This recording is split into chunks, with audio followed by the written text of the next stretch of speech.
Hello, I'm Dr. Leroy Chu, and this is a talk about QBF proof systems modulo the class NP. This is a talk that I plan to give at the University of Notre Dame as part of ICMS this month of July 2018. So this is a theory talk about QBF proof systems, and first of all we have to define what a proof system is. A proof system is a function that maps proofs to theorems in a particular language. And it has three important properties. First of all, that the proofs can be checked in polynomial time. Secondly, that all our proofs yield theorems that are actually in our theorem language. And thirdly, that any theorem in our language must have a proof that corresponds via the proof system. And a proof system can be used to help define the class NP. So a language which has a proof system a language has a proof system with polynomially bounded proofs if and only if it is in the class NP. And what I mean by polynomially bounded proofs is that the proof size grows at most polynomially in the size of the theorem for some fixed polynomial. This definition of a proof system helps us define proof complexity, which is a field which I'm very interested in. So proof complexity, we're sort of treating proofs as we would treat algorithms in complexity. So we have a notion of a simulation which is similar to the notion of reduction in algorithms. So a proof system F simulates a proof system G if every G proof can be if for every G proof there is an F proof of the same theorem, for which the F proof is no bigger than some fixed polynomial in the G proof. From the definition of simulation, we could define some form of optimality. So a proof system is optimal if and only if it can simulate all other proof systems for that language. And optimal proof systems exist for the language of satisfiability, which is an NP complete problem. But for unsatisfiability, which is co-NP complete, it's still an open question whether we can find optimal proof systems, let alone find polynomially bounded proof systems, which by definition would be optimal. So let's go through some examples of proof systems. So first of all, I'm going to go through examples of proof systems for propositional logic. So this is for unsatisfiability. So resolution is a proof system that works for unsatisfiable propositions. It operates in propositions in conjunctive normal form. So conjunctive normal form is a big AND of many clauses. And clauses themselves are disjunctions, so big ORs, of literals. Literals are either propositional atoms, which are like the smallest propositional formulas, or the negation of propositional atoms. Okay, so in that sense we introduce everything. We introduce nots, we introduce ORs, we introduce ANDs, and that gives us completeness for expressing all propositional formulas. So we can write every propositional formula in a conjunctive normal form. The resolution proof system itself composes of only one rule, and this is the resolution rule. And that is, you take two different clauses and you create a third clause. And how you create that third clause is if these two clauses have some variable where it's a different literal polarity in each of these clauses, then you can merge the two clauses, but you delete these literals. And since in the resolution proof system we're trying to show unsatisfiability, we do that by deriving the empty clause. So the idea is to sort of remove as many literals as possible by using this resolution rule and cutting out these literals. So resolution is studied because of its correspondence to SAT solving. In particular, the CDCL solvers, the conflict-driven clause learning solvers, have this correspondence with resolution, and minimum proof size is of a resolution proof for a particular theorem. So if you look at all the proofs of resolution for a theorem, then this corresponds to the solving time in all possible CDCL solvers. do these lower bounds exist? Well, yes, they do. We can get lower bounds for many sort of combinatorial theorems in propositional logic, and these lower bounds work for resolution, and thus work for CDCL. Now let's look at a stronger system. In order to make our system stronger, so all we do is we take resolution and we add one rule and we get extended resolution, which is very powerful. And the rule that we add is the extension rule. What the extension rule does is it introduces a new variable. This variable here is defined as a NAND of these two variables here. So v is a NAND of x and y, and we introduced that via these three clauses here. And because NAND is functionally complete, we can build up more complicated functions from NAND. So extended resolution has no lower bounds that we know of, and it simulates a lot of other systems. Okay, we don't know whether it's optimal or not. Okay, so this talk is about QBF proof complexity, so I need to define what a QBF is, but I'll go through this very briefly. So all you need to know about QBF is it contains quantification and propositional logic, and the quantifiers are over Boolean variables, which are the atoms. So here's an example of a QBF here, and a QBF, the semantics, we're going to represent this by a two-player game between existential and universal, where existential is trying to get true and universal is trying to get false. And how it works is we look at the prefix, we start from left to right. Whoever's quantifier appears, it's their turn to set the variable that's being quantified. And that assignment is fed into the matrix here. Okay, the matrix is the propositional part. And a QBF is true if and only if there is a winning strategy for the existential player, and false, likewise, if and only if there's a winning strategy for the universal player. So here's an example here. We've got, for all u, there exists e, and there's two clauses, u or e, and not u or not e, and this is true. And how is it true? Well, the existential player has a winning strategy, and that is to respond to the universal's assignment of u by setting e to the opposite value. And this will guarantee that at least one of these clauses is satisfied. No, it will guarantee that both of these clauses are satisfied. Okay, let me briefly talk about the state of QBF solving. Without going into detail about the actual algorithms, it's not as advanced as SAT solving.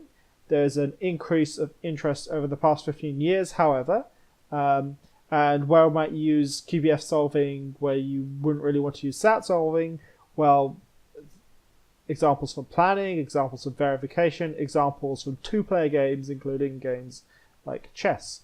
And likewise, with the state in SAT solving, the QBF proof systems underlie what's happening in the solvers. So here I've said traces of the solvers. There's other proof systems like QRAT, which is like proposes a universal checking format for all the different solvers.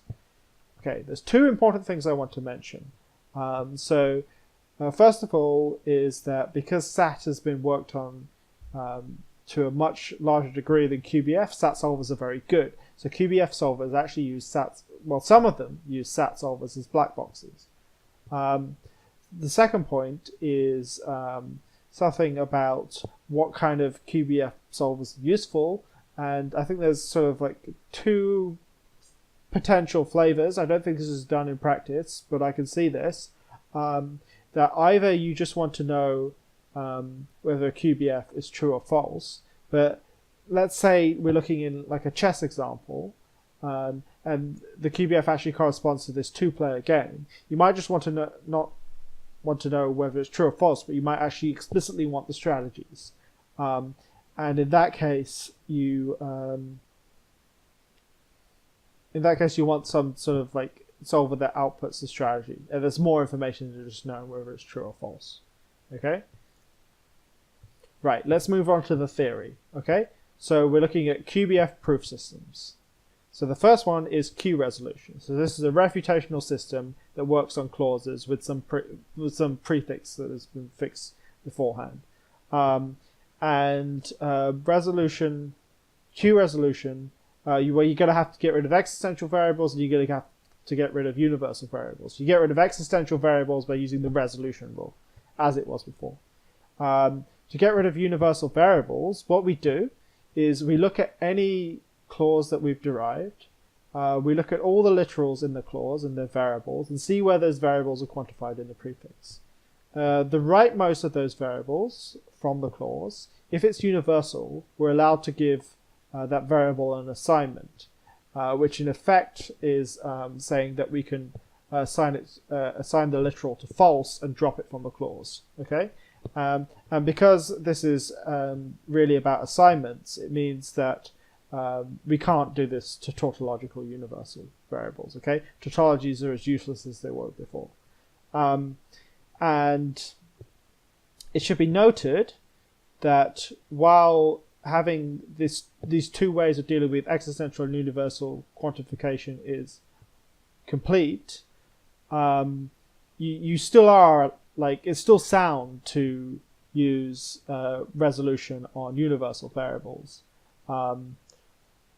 but it's complete without it. And in fact, there's like an exponential difference between allowing universal resolution and disallowing it. Okay, and that defines this proof system QU resolution.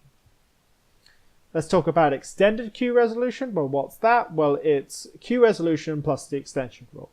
The difficulty here is now we've got these extension variables which are not appearing before in the formula and not in the prefix.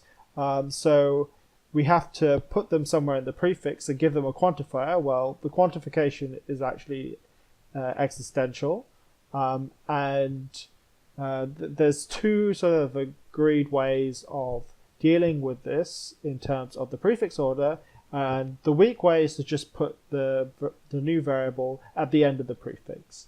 But a more general and stronger way is to just put it after the variables that it's being defined off of, right? And that's still sound.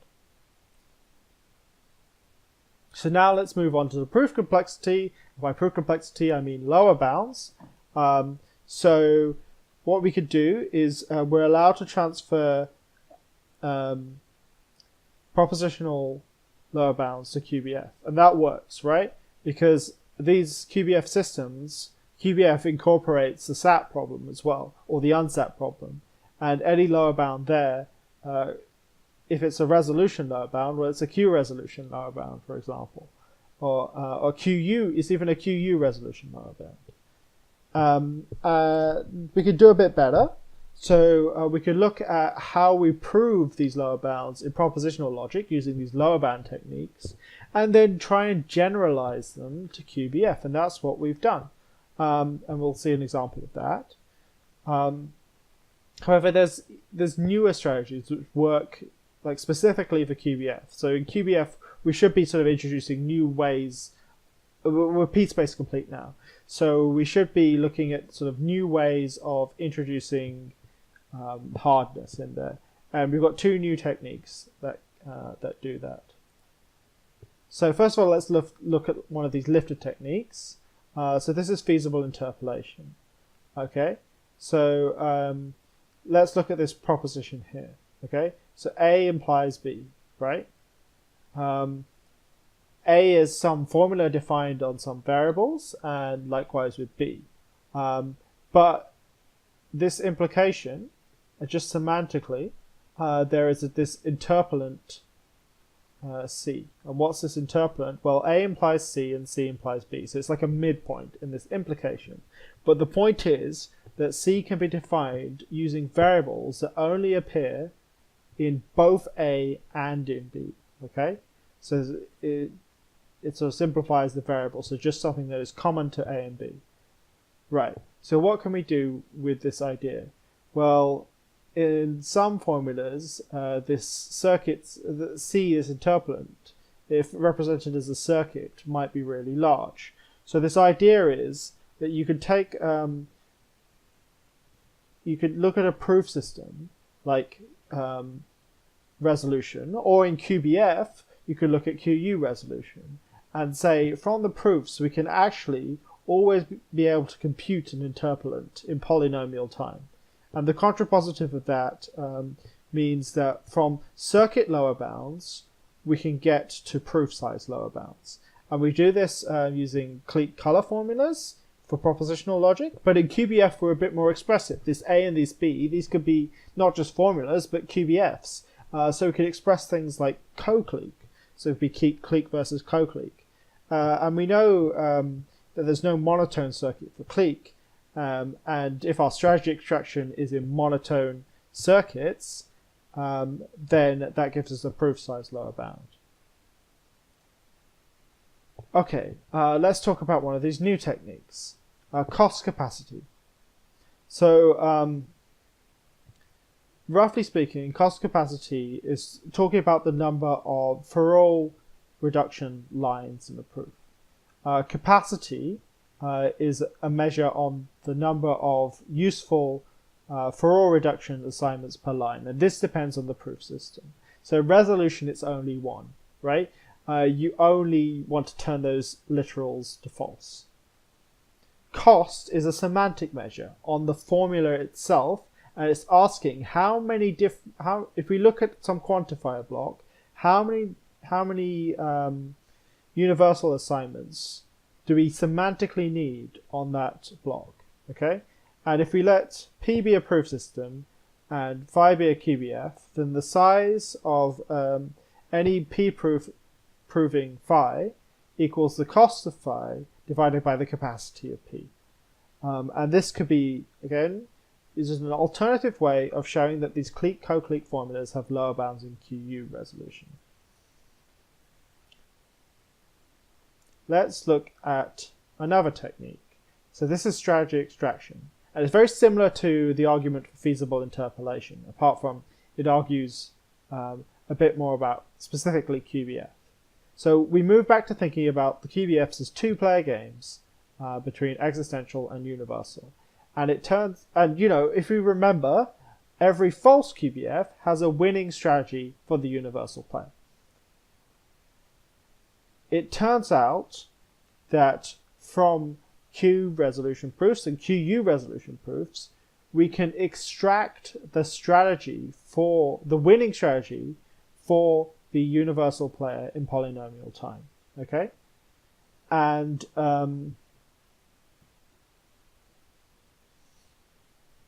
we can use this to create a lower bound technique.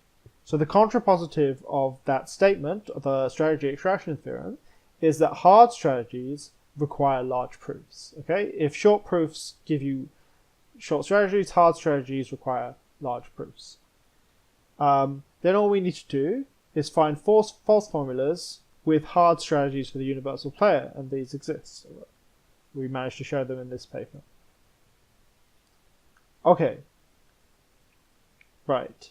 So let's talk about the different proof systems and separations. Okay. So at the bottom here, we've got Q resolution. On the left here, we move to QU resolution. And then there's weak extended Q resolution on the right here. And these both join up to get you the weak extended QU resolution. And the strong one is way up there, okay? But these things are exponentially separated, right? And you can exponentially separate all four using two different formulas, okay? So pigeonhole principle is the first one. So this is hard for resolution, so it's hard for Q resolution. But it's easy for extended resolution, so it's easy for the weak extended Q and QU resolution. The other one is these KBKF formulas, which are hard normally, but once you allow universal resolution, they become easy. Okay, and we're going to have a look into these as well. So let's look at these KBKF formulas. Here, these are clauses, and all you've got to notice is this quantifier prefix where y variables are existentially quantified and x variables are universally quantified. And then we've got these f variables as well, which are also existentially quantified.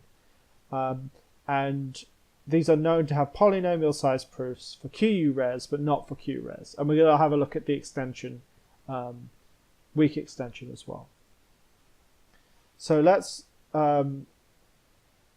do some little bit of trickery, right? So we know that these are easy for QUres, but we can actually disable universal resolution, which will make QUres just completely useless on these formulas, right? So what we do is you just double the universal literals. So we introduce these z variables here, and they pair up with the x variables, and we introduce them in the same polarity in all the clauses with x.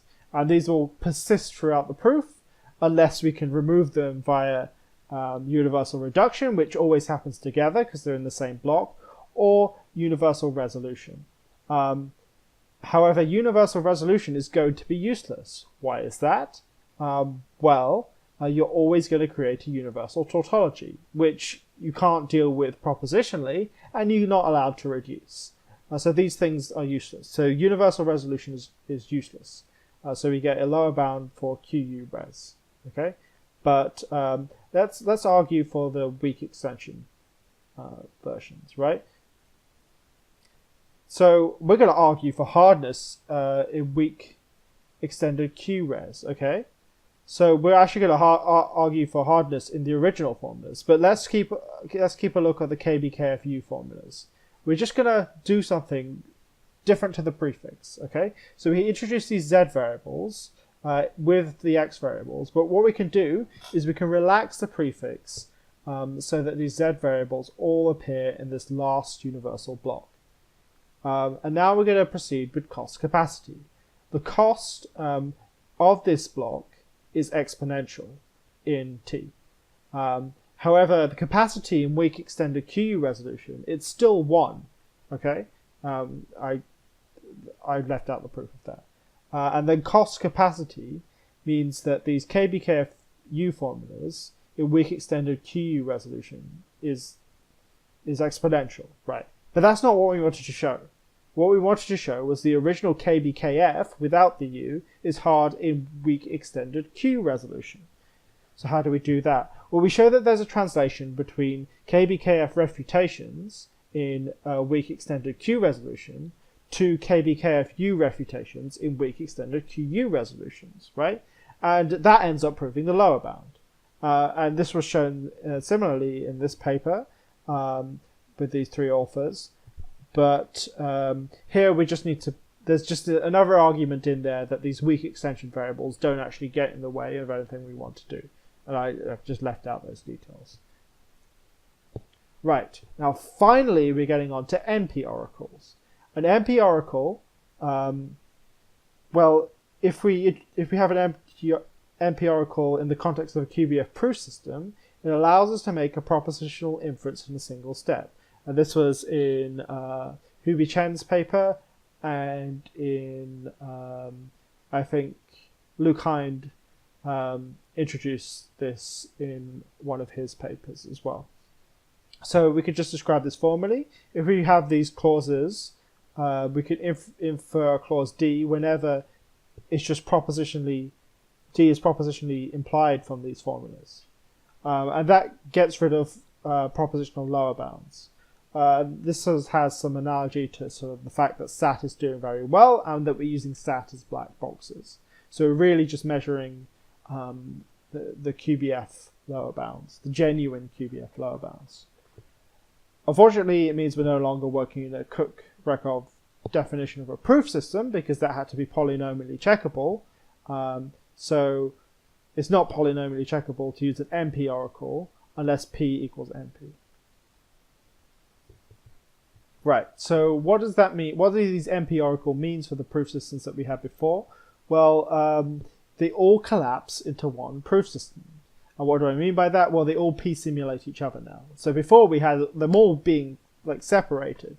Now we have them all collapsing into one. And we could just show that by showing that Q resolutions can simulate weak extended QU resolution, right? So I'm just talking about this diagram here. So just saying that these systems collapse.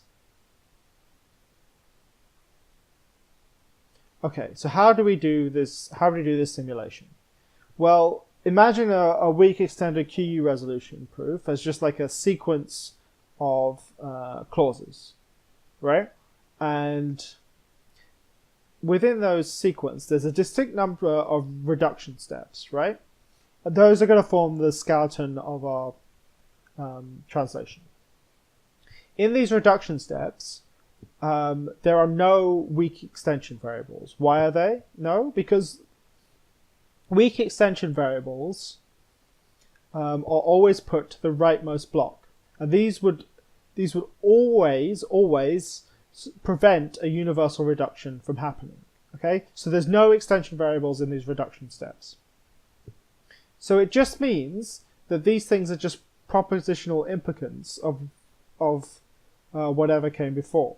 So we leave in the reduction steps for the simulation, but mimic all the inferences in between, which are just propositional, with an NP oracle, right? So that's how powerful the NP oracle is. It just collapses these proof systems, right? The proof system is basically just talking about reduction on clauses. But what about general extended QU resolution? Well, it's strictly separated from weak extended QU resolution, even with the NP oracles. And how do we show that? Well, we use the other lower bound technique, the strategy extraction. So the parity function has no so this is some circuit complexity. Parity function has no polynomially sized circuit in the circuit class of decision lists. Weak extended QU resolution, even with the NP oracles, has strategy extraction in decision lists. So you could always extract a strategy in a decision list. But this gives us a lower bound technique. So using strategy extraction in decision lists, formulas that have unique winning strategies of parity must be hard in weak extended QU resolution. And we showed that these formulas exist. So we have this strategy extraction in decision lists, which really gives this weakness to this weak extended QU, even with the NP oracles. Now, extended QU resolution does have strategy extraction, but it's not in this weak decision list format. It's just in general p-poly. And we can say something a bit more about that. We can actually formalize that within the proof system itself. And this can be done in bounded arithmetic, but it can also be seen for this normal form. So suppose we have the strategies for each universal variable in the false QBF. Then if we replace the variables in the matrix, the universal variables, with their strategies, then we've got an unsatisfiable propositional formula. And this helps us put these proofs into normal forms. You can always transform a general extended QU resolution proof into a normal form. So what you do is you've got your proof, you extract those strategies, and then you use extended resolution to derive that the y variables must not equal the strategies, or at least one of them must not equal the strategies. Otherwise, you get falsity. This is just a propositional implicant. Then what you do is you've got this implicant here, and you use Fourier reduction to inductively remove the innermost yn until reaching the empty disjunction. Note that this implicant here is not in conjunctive normal form, but we can just use extension variables to define it, right?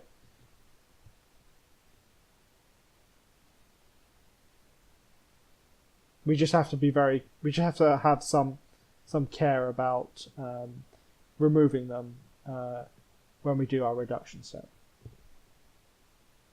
But that's fine.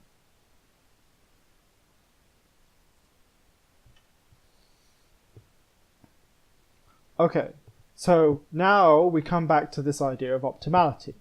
Okay, we're going to show that extended QU resolution with an NP oracle is optimal, but among the QBF proof systems with strategy extraction. Okay, so how do we do this? Well, we do it similarly how we did the normal form. We let pi be a p refutation of the QBF of this QBF here, where this big pi here is the prefix, and this is the propositional matrix, this phi here. And from this proof, pi, we extract the strategy for the universal variables as these circuits. We then create extension variables that define these things. We use NP oracles to prove the equivalent thing here from phi, and then we proceed in normal forms using reduction, just as we did in normal forms. Okay? Now there's this asterisk here with optimality. What's this asterisk for? We cheated a bit. Okay? The NP oracle means it's not a proof system, right? And it isn't because it's not polynomial time checkable, right? I'm claiming P doesn't equal NP. Well, not seriously claiming it. I don't have a proof of it, but it's kind of accepted in the community. So, I mean, this is fine, really. I think so, because we're not making claims like saying that an optimal proof system exists is quite a strong claim in proof complexity. So by introducing the NP oracle, we're sort of getting rid of this propositional problem, which is just too hard to solve. And also because your QBFs are using SAT black boxes, right? So like an NP oracle is kind of a natural thing to do, and it's fine to sort of look at the systems with NP oracles. However, like we can actually do away with the NP oracle and still get something quite strong. And this comes from the fact that we only used like some very weak properties of extended QU resolution, which is that we can reduce while having these weak extension variables, which basically define circuits. Extended resolution has other strengths, which translates to extended QU resolution, even without the NP oracle. And one of them is what happens when you use this reflection principle. So let's say we have a propositional proof system. Okay, so this reflection principle is something propositional. Okay, so if you've got a propositional proof system, the reflection principle is a propositional encoding of the proof system's correctness. And it turns out that this proof system P is simulated by extended resolution plus some axioms that express the reflection principle. And this means that every propositional proof system is simulated by extended resolution plus some propositional axioms which are polynomially recognizable. And something similar happens for QBF proof systems, which have strategy extraction. And that is every QBF proof system with strategy extraction is simulated by extended QU resolution. This should have a U. Plus some propositional schema. Note here that this schema is not QBF schema, it's a propositional scheme of axioms. Okay? So that's a very, very nice strong point there. Okay, but we're only working within strategy extraction. So what happens without strategy extraction? Well, do we know if proof systems without strategy extraction exist? Well, all QBF proof systems have strategy extraction if and only if P equals P space. Okay, so I've gone from talking about P versus NP, and now I'm talking about P versus P space. Okay, so, you know, the strong claims being put around everywhere. But this could be easily seen. So let's have any QBF phi, and it's closed. Okay, so closed means it's a sentence. All the variables are quantified, so it has to be either true or false. Now let's look at this QBF here. For all z if and only if phi, and this is false. Why is it false? Well, if we look at our two-player game, the universal player only has to either play true or false, right? And if the universal player plays the correct one, it's false, and we assume the universal player is like perfectly rational. So that's fine. It also has a unique binary strategy. Okay, the strategy is just there's only one strategy, right? It's to play the correct value, true or false. But to compute that, if we had, okay, let's say we now have a proof system which recognizes that these things here are always going to be false, right? If that system has strategy extraction, that strategy extraction is some uniform polynomial time algorithm. And from these very short proofs of these formulas, it can recognize that whether these things are true or false, whether the QBFs here are true or false, right? And these proofs could be very short. They could just, basically have one line, let's say. We could do that. We could define a proof system like that. This proof system basically, this strategy extraction algorithm is basically telling you the truth of a QBF. But the QBF problem is a p-space complete problem. So it's saying there's a polynomial time algorithm that can decide a p-space complete problem. That's p equals p-space, right? So there exist proof systems that can recognize these things, because we can obviously recognize them. But they only have strategy extraction if p equals p-space. So let's go through what we've discovered. So first of all, we looked at these QBF proof systems. We showed that separated, but they collapse under these NP oracles. So that's all the systems, QRes, QUres, and the weak extensions of either one of these. These all collapse under the NP oracles, which is interesting. More interesting is that we have this optimality result with extended QUres. This optimality is conditional on the two things, that we have an NP oracle, and that, which is not really a proof system, and that we have strategy extraction. But these things are they're fairly desired within the property of solvers, if we remember the two important things. And we can weaken slightly the claim about NP oracles and still get something fairly strong, which is that even without oracles, we come close, right? We could just add some propositional axioms and we're fine. So let's look at something more practical. So let's look at the QRet system. QRet system simulates extension, right? So from this analysis, I would suggest it's a very good system to look at all the strategy extraction solvers, right?